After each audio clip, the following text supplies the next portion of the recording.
Soy Javier Fernández Castro, arquitecto de la UBA, FADU, donde soy profesor titular de Proyecto y Morfología y también dirijo ahí el Instituto de Investigaciones de la Espacialidad Humana.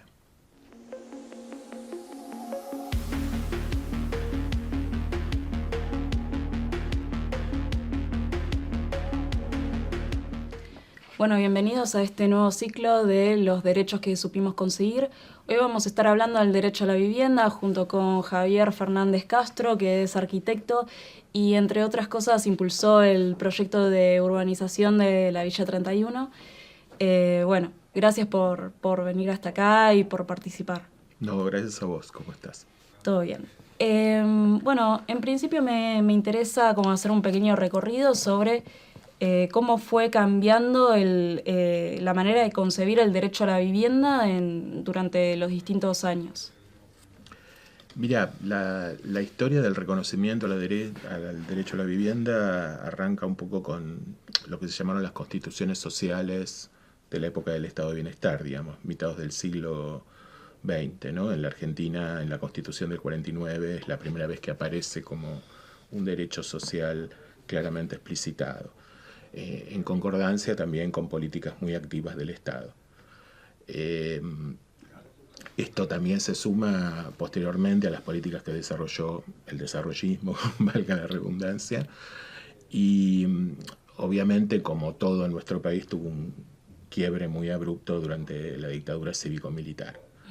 Que no es que se dejó de hacer vivienda o se dejaron de hacer políticas públicas, sino que empezaron con otro enfoque,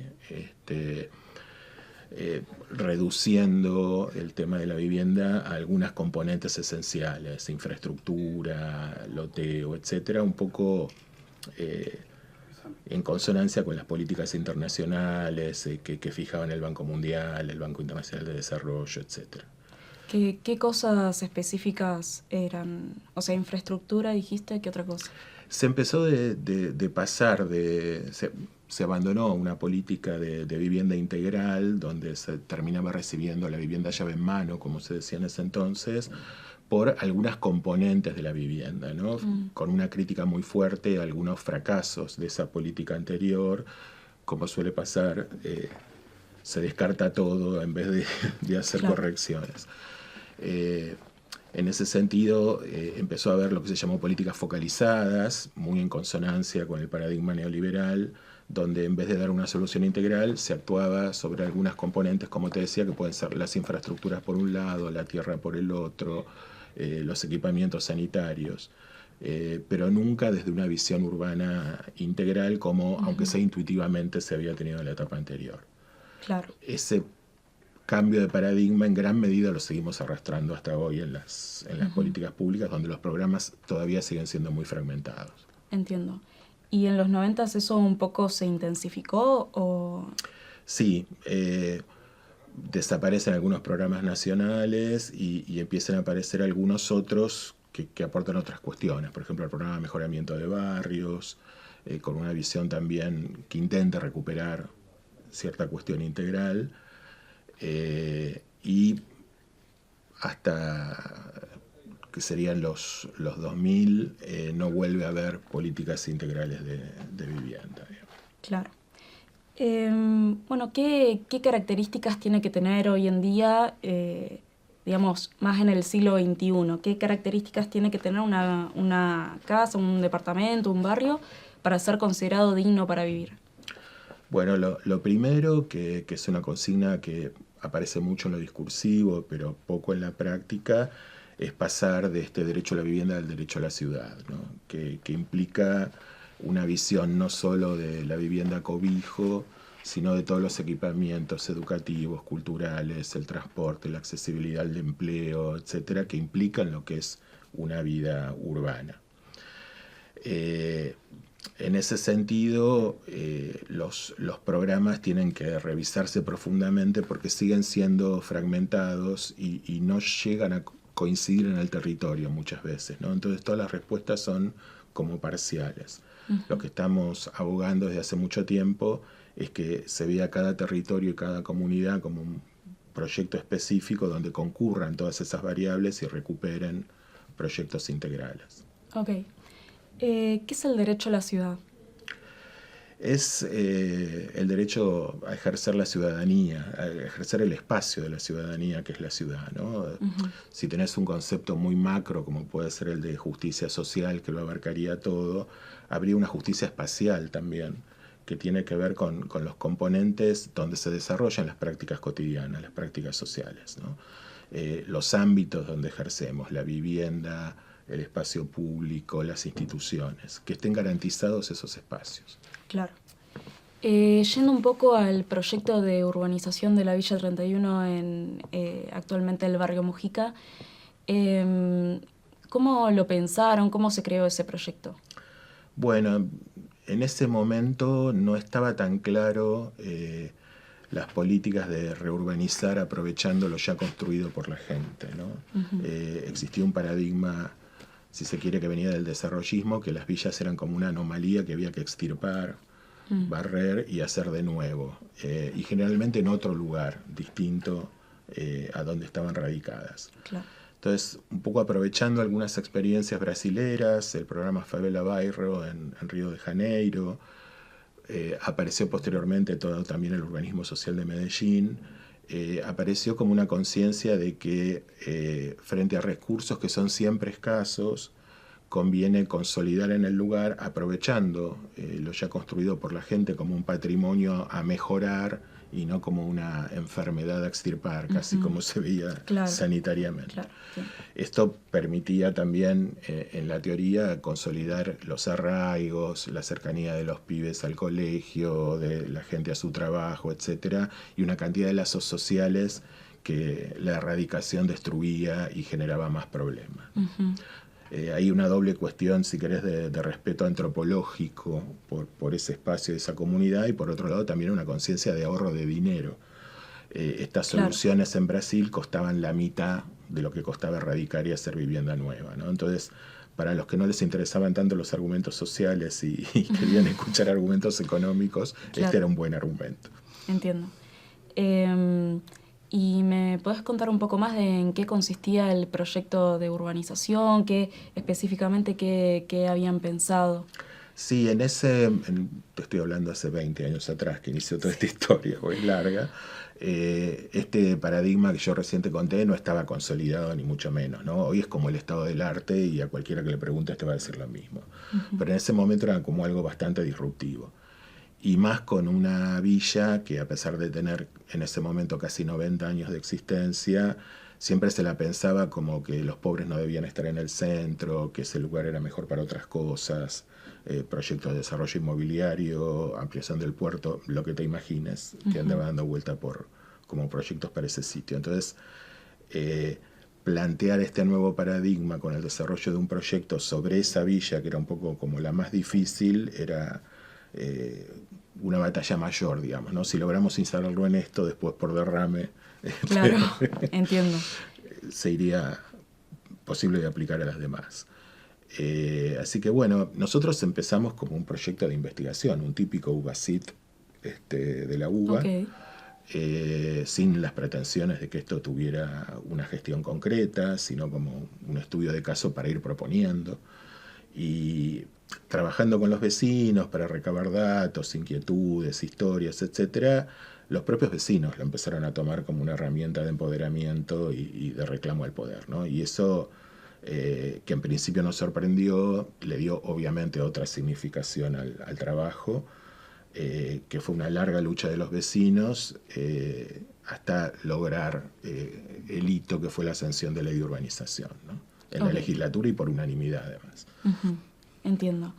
En ese sentido, qué limitaciones tuvieron a la hora de llevarlo a cabo? ¿Qué problemas surgieron en el medio y cómo lo fueron sorteando? Sí, la hipótesis central de la investigación era que el proyecto urbano, que siempre se utilizaba para embellecer centralidades o consolidar lugares que ya estaban consolidados y no necesitaban de proyecto, pudiera ser una herramienta para trabajar el tema del hábitat popular, ¿no?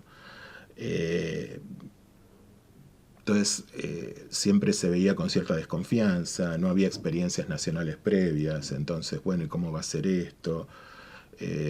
Había algunas diferencias también de adaptación con la experiencia brasilera, entonces eso llevó mucha discusión. Estos proyectos siempre requieren alguna mudanza interna para apertura de calles o consolidar lugares especiales, entonces una proporción de vivienda nueva hay que hacer. Bueno, todas estas discusiones con la gente y con los propios actores públicos llevaron un tiempo y lo siguen llevando todavía en buena medida, ¿no? Finalmente se logró ejecutar un proyecto que no es exactamente el que nosotros propusimos. Obviamente el transcurso en el tiempo y el pase por distintas administraciones tuvo como distintas visiones del proyecto, y hoy podemos hablar de un medio vaso lleno, un medio vaso vacío, okay, según veamos la experiencia, ¿no? Pero sin duda ese proyecto implicó cambiar la mirada en general sobre el accionar sobre las villas, ¿no? Ok. ¿Y qué aprendizajes, qué conclusiones sacan de esta experiencia?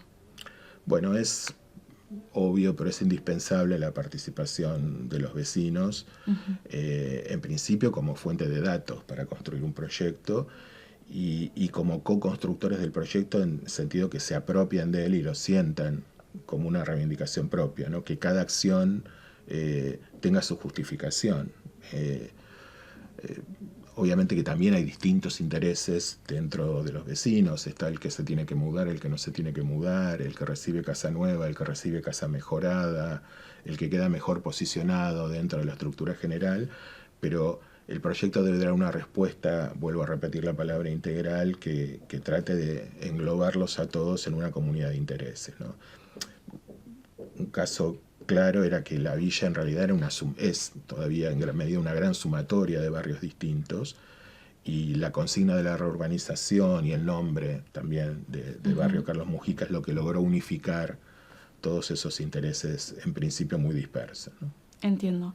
Yendo como a un plano un poco más general, ¿vos ves en los barrios como cierta organización entre vecinos, obviamente en relación con este derecho, ¿no? Para reivindicar ya sea la identidad del barrio o que todos puedan acceder a los distintos servicios? ¿Cómo ves la organización popular en los barrios? Sí, la propia constitución de los barrios populares requiere de una organización previa y aparte la vida cotidiana, el acceso a las infraestructuras, aunque no sean las completas, las solidaridades, las fuentes de trabajo, el funcionamiento muchas veces de cooperativas. Eso haya que haya distintos grados de organización, pero nunca es inexistente. Siempre hay una organización o varias organizaciones trabajando en la constitución de ese espacio. Y ese es un poco el germen sobre el que te tenés que montar para la construcción de los proyectos. Claro. Y en un plano un poco más macro, ¿cuáles te parece que son los principales problemas hoy en día en las grandes ciudades? Mira, una cosa que fuimos desarrollando después con las continuidades del proyecto de investigación es visibilizar otras formas de hábitat popular, además de las villas, ¿no? Los inquilinatos, lugares de riesgo ambiental, los grandes conjuntos fracasados de los años 60 y 70 que vuelven a ser parte del déficit. Digamos, hay como otros modos que ante la omnipresencia de la villa como fenómeno están un poco invisibilizados, ¿no? Entonces, una propuesta de una política más abarcativa de hábitat tendría que reconocer esas diferencias y reconocer también estrategias de proyecto y de actuación diferentes para cada una de ellas, ¿no? No es lo mismo trabajar en una villa, en un ámbito urbano, que en un ámbito central, o sobre un patrimonio histórico, o sobre un conjunto habitacional, ¿no? Si siempre el germen vuelve a ser el mismo, la organización de la gente, de los sujetos de derecho, las acciones proyectuales, infraestructurales, etcétera, son distintas y cada proyecto y territorio debe ser abordado de manera específica. Entiendo. Y un poco yendo más a lo concreto, ¿qué medidas podemos imaginar para dar respuesta a esos mismos problemas? Como vos decís, de forma alternativa por ahí al modelo que se está imponiendo ahora. Y creo que un tema importante a discutir para el tema de la inclusión dentro de la ciudad es el tema de la densidad de las respuestas de vivienda. fruto de algunos fracasos de los grandes conjuntos, de esta vivienda de los 60 y los 70 hecha por el Estado, de la cual te hablaba, se cayó como en un paradigma inverso, que es la vivienda única en lote propio, lo cual requiere locaciones periféricas lejanas a la ciudad central. Entonces se da esa paradoja de que para satisfacer el derecho de la ciudad en realidad terminas expulsando a la gente de la ciudad o llevándola lejos de donde la ciudad realmente existe. Entonces volver a discutir densidades medias y altas, pensar el suelo al interior de la ciudad y no solamente al exterior, donde las infraestructuras ya están, etc. Si bien es una disputa más fuerte, porque la disputa por el suelo es una disputa fuerte en nuestro sistema, me parece que son discusiones que hay que volver a plantear como alternativas, ¿no? Entiendo. Y en líneas generales, el rol del Estado, ¿cuál estuvo siendo estos últimos años con respecto a, negocios inmobiliarios, mayor gentrificación? O sea, ¿qué posición toma el Estado normalmente estos últimos años con respecto a estas dificultades? Bastante ambigua. Okay. Y con muchas idas y vueltas y con muchos retrocesos en algunos casos y también con muchos prejuicios, ¿no? A mí me tocó ser parte de la experiencia de creación del Ministerio de Hábitat en su momento, y la verdad que es una experiencia que habría que revisar profundamente, y me incluyo, digamos. ¿Por ejemplo? Fue volver a retomar, después de la primera experiencia neoliberal del macrismo, como decíamos ayer, intentando volver a ciertas políticas del estado de bienestar sin revisarlas o sin actualizarlas, ¿no? Y siempre manteniendo este paradigma de que la media o alta densidad era mala. Uh-huh. Entonces, me parece que la reconstrucción de una política de hábitat desde los sectores populares, si quisiéramos decirlo de alguna manera, requiere de profundas revisiones, de recuperar también mucha historia. Hay una historia muy, muy rica en Argentina y en la región de trabajo del Estado con la vivienda popular que hay que poner a actualizar, y que implica también tomar medidas sobre otras cosas, ¿no? ¿De dónde salen los recursos para esas políticas? El FISU fue un ejemplo en ese sentido, y ahora lamentablemente está perdido. Trabajar sobre políticas de suelo, sin que, como pasa en los países serios y capitalistas, claro. Un montón de cosas que a veces cuando las nombras parece que estuvieras hablando de revoluciones imposibles, pero que toda sociedad contemporánea las ha asumido y no podemos nosotros ser la excepción. ¿Querés contarnos un poco más cómo es el tema del FISU? Que me parece interesante que lo hayas traído. Sí, mira, se logró también por unanimidad en ese momento en el Congreso, derecha, izquierda, arriba y abajo, conseguir un fondo para trabajar sobre la infraestructura de los barrios populares.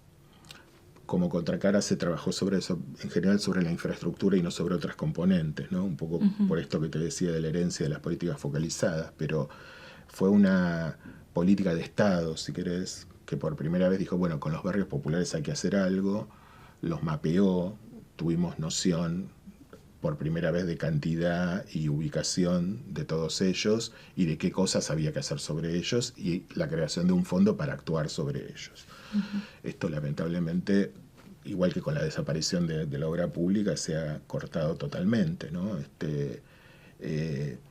Y era un camino claro que empezaba a funcionar en estos casos, ¿no? Poder recrear algo similar y complementado con otras políticas es como una base de un recupero de políticas públicas. Entiendo. Y ahora un poco para ir cerrando, ¿cuáles te parece que son las cosas que hemos logrado conseguir hasta el momento presente? ¿Qué es lo que todavía falta por conseguir? Creo que está instalado en gran parte de la sociedad esta cuestión del derecho a la ciudad y del derecho al hábitat, ¿no? Y que el espacio, que parecía, como te decía al principio, una componente más secundaria de la justicia social frente a la salud o a la educación o al empleo, empieza a notarse que es una componente esencial, ¿no? Las prácticas, las actividades cotidianas, nuestra ciudadanía no se desarrolla en la nada, se desarrolla en un espacio concreto, y las calidades y cantidades de ese espacio son parte también de las calidades y cantidades de nuestra vida cotidiana. Si querés, los arquitectos, los diseñadores, los urbanistas, así como los médicos, contribuyen con el sanitarismo, los abogados, con las normativas. Tenemos como nuestra especificidad que visibilizar y que tratar de hacer cumplir en derecho. Ok. Bueno, muchas gracias, Javier. No, gracias a vos.